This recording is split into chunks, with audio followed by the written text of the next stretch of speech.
എക്കാലത്തെയും evergreen super ഹിറ്റാണ് Mammukka. അന്നും ഇന്നും പ്രായവും അഭിനയ മികവും എല്ലാം ഒരേപോലെയുള്ള താരമാണ് മമ്മൂക്ക. മമ്മൂക്കയുടെ ഭക്ഷണ രീതികളും മറ്റെല്ലാ കാര്യങ്ങളും കൃത്യമായാണ് മമ്മൂക്ക പ്ലാൻ ചെയ്തിട്ടുള്ളത്. ഭക്ഷണത്തിൻ്റെ കാര്യമായാലും നല്ലതും ചീത്തയും നോക്കി മാത്രമേ ഭക്ഷണം കഴിക്കാറുള്ളൂ. അങ്ങനെയുള്ള മമ്മൂക്കയെക്കുറിച്ചിപ്പോൾ ഞെട്ടിക്കുന്ന ഒരു വാർത്തയാണ് കഴിഞ്ഞ ദിവസം സമൂഹ മാധ്യമങ്ങളിൽ ഒട്ടാകെ വൈറലായി മാറുന്നത്. മമ്മൂക്കയ്ക്ക് കുടൽ ക്യാൻസർ ആണ് എന്ന ഞെട്ടിക്കുന്ന വാർത്ത മലയാളികളെ ഒന്നടങ്കം വിഷമത്തിലാഴ്ത്തിയെന്ന് തന്നെ വേണമെങ്കിൽ പറയാം. കാരണം കഴിഞ്ഞ കുറച്ച് ദിവസങ്ങളായി മമ്മൂക്കയോ ദുൽഖർ സൽമാനോ ഒന്നും തന്നെ പ്രമോഷൻ വീഡിയോസ് പോലും അപ്ലോഡ് ചെയ്യാറില്ല. അതുകൊണ്ട് തന്നെയാണ് പ്രേക്ഷകർക്ക് ഇങ്ങനെയൊരു പേടി കുടുങ്ങാൻ കാരണവും.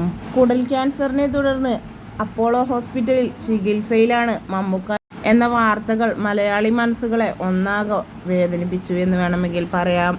പക്ഷേ സീരിയസ് ആയ അസുഖങ്ങളോ മറ്റു കാര്യങ്ങളോ ഒന്നും തന്നെ മമ്മൂക്കയ്ക്കില്ല എന്ന് പറഞ്ഞുകൊണ്ടാണ് മമ്മൂക്കയുടെ PR ടീം എത്തിയിട്ടുള്ളത്.